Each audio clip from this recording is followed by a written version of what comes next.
Welcome again. Thank you very much. बहुत बहुत शुक्रिया आपका, बहुत बहुत धन्यवाद। आप हमारे यूट्यूब चैनल को लाइक और सब्सक्राइब करने के लिए आप आ चुके हैं हमारे साथ English classes for all, English with Khurshid sir. अभी हम पहुंच चुके हैं प्रेजेंट परफेक्ट कंटिन्यूअस टेंस में। प्रेजेंट परफेक्ट कंटिन्यूअस जो प्रेजेंट टेंस के चार उपभेद होते हैं उसके लास्ट वाला होता है, जिसको हम प्रेजेंट परफेक्ट कंटिन्यूअस कहते हैं। इसको हिंदी में वर्तमान पूर्ण अपूर्ण काल भी कहते हैं या वर्तमान पूर्ण सतत काल भी कहते हैं। ठीक है। इसमें क्या होता है कि इसकी डेफिनेशन इस तरह होगी कि जो काम भूतकाल में चालू हुआ यानी पास्ट टेंस में चालू हुआ और अभी भी चल रहा है, उसे हम प्रेजेंट परफेक्ट कंटिन्यूअस टेंस कहते हैं। जैसे मैं कई दिनों से आपका इंतजार कर रहा था, कई दिन आज तो नहीं है, कई दिन मतलब डेज है पास्ट ऑलरेडी, दिन बीत चुके हैं।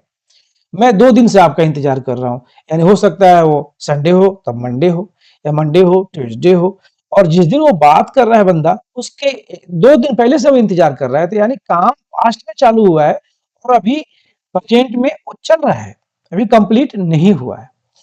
समझ में आया? क्लियर? आगे की तरफ बढ़ते हैं। कुछ सेंटेंस के स्ट्रक्चर और बनावट के लिए लेकर के आया हूं मैं आपके। इसमें लिखा है, सबसे पहले आप देख सकते हैं स्ट्रक्चर नंबर 1, ये है आपका सब्जेक्ट है। इसके अंदर ये पॉजिटिव पॉजिटिव कहें इसको या इसको अफर्मेटिव भी कह सकते हैं। अफर्मेटिव सेंटेंस है ये, ठीक है, ये अफर्मेटिव है। तो इसमें आप सबसे पहले सब्जेक्ट लगाएंगे, तो सब्जेक्ट क्या है? इट है यहाँ पे। अब इसमें हेल्पिंग वर्ब हैज बीन लगेगा। क्यों लगेगा? इट के साथ हैज लगता है और बीन इसके साथ लगता है। तो इट हैज बीन रेनिंग, वर्षा हो रही है, सिंस कब से? मॉर्निंग, सुबह से वर्षा हो रही है, यानी इट जो है इसका सब्जेक्ट हो गया, ये दोनों जो होंगे इसके हेल्पिंग वर्ब हो गए, हैज बीन, हैव बीन, और ये V5 रेनिंग हो गया, और प्लस इसमें सिंस और फॉर का इस्तेमाल किया गया। सिंस जो है, आगे मैं इसके बारे में डिटेल से पढ़ाऊंगा कि ये पॉइंट ऑफ टाइम है, पॉइंट ऑफ टाइम जिसको बोलते हैं निश्चित समय। कब से वर्षा हो रही है जी? सुबह से। तो सुबह निश्चित नहीं है, इसलिए इसके साथ सिंस का इस्तेमाल किया गया। आगे बढ़ते हैं इसके नेगेटिव सेंटेंस की तरफ। जो पॉइंट नंबर 2 है, इसका सब्जेक्ट है ईट है। जी मैं यहाँ पे बता दूं, ईट का इस्तेमाल यहाँ पे इसलिए किया जाता है कि ईट का यूज किसी भी प्राकृतिक घटना के साथ, वर्षा हो रही है, सैंड स्टॉर्म चल रही है ना, बर्फ गिर रही है, ठीक है, इसके साथ जो है ना प्राकृतिक घटनाओं के साथ इंट्रोडक्टरी ईट का इस्तेमाल किया जाता है। इसको भी हम डिटेल से आगे पढ़ेंगे, how how we are going to use the eat in different form. Okay, तो यहाँ पे आप देख सकते हैं ईट के साथ इट सब्जेक्ट हो गया, ये हैज हो गया हेल्पिंग वर्ब, बीच में नॉट आ गया क्योंकि नेगेटिव है, उसके बाद से बीन आया। इसका ख्याल जरूर रखिएगा, अक्सर बच्चे मिस्टेक करते हैं यहाँ पे कि हैज बीन के बाद में नॉट लगा देते हैं, जबकि ऐसा नहीं होना चाहिए। ये नॉट के हैज और बीन के बीच में ही नॉट आना चाहिए। अब यहाँ पे रेनिंग है या फिर सिंस हो गया या मॉर्निंग हो गया, क्लियर हो गया। ये आपका वर्ब का 5 हो गया, ये सिंस लग गया और मॉर्निंग जो ऑब्जेक्ट हो गया। ठीक उसी तरह इंट्रोगेटिव जब इसका हम बनाएंगे, तो चूंकि ईट के साथ हैज लगेगा तो हम हैज बाहर कर देंगे और एच को कैपिटल में लिखेंगे। मिस्टेक ना, ऐसा नहीं कीजिएगा।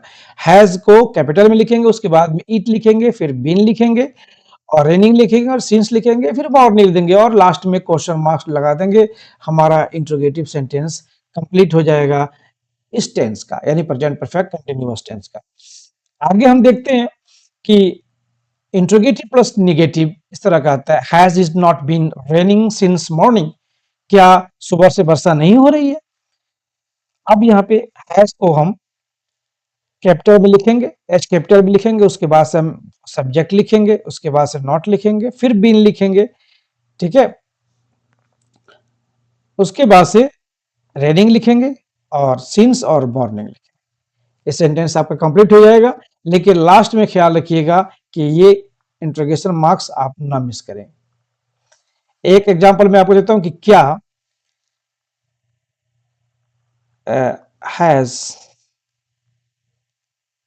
ही नॉट बीन स्पीकिंग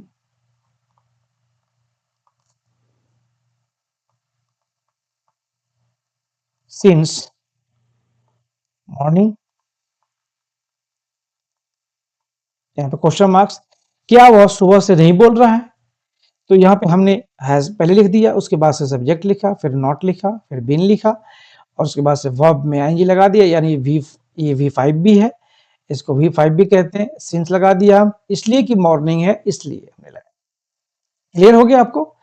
तो आगे हम पढ़ेंगे इसमें कि सिंस और फॉर का इस्तेमाल पढ़ेंगे कि सिंस कहाँ लगता है, फॉर कहाँ लगता है।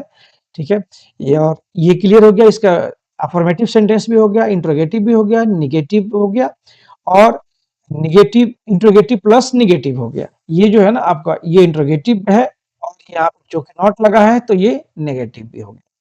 ठीक है, ये 4 फॉर्म आपको इस टेंस में हमेशा मिलेंगे आपको, तो इसके लिए कंफ्यूज ना हो, इस पे प्रैक्टिस करें आप। और आपको कहीं भी डाउट हो प्लीज जरूर हमें कमेंट करें, हमारे चैनल को लाइक करें, सब्सक्राइब करें और शेयर करें और उन लोग तक पहुंचाएं क्योंकि जो नीडी लोग हैं इससे बेनिफिट लेंगे और बिल्कुल फ्री क्लासेस है। ओके, तो हम आगे एडवांस इंग्लिश की तरफ भी लेकर के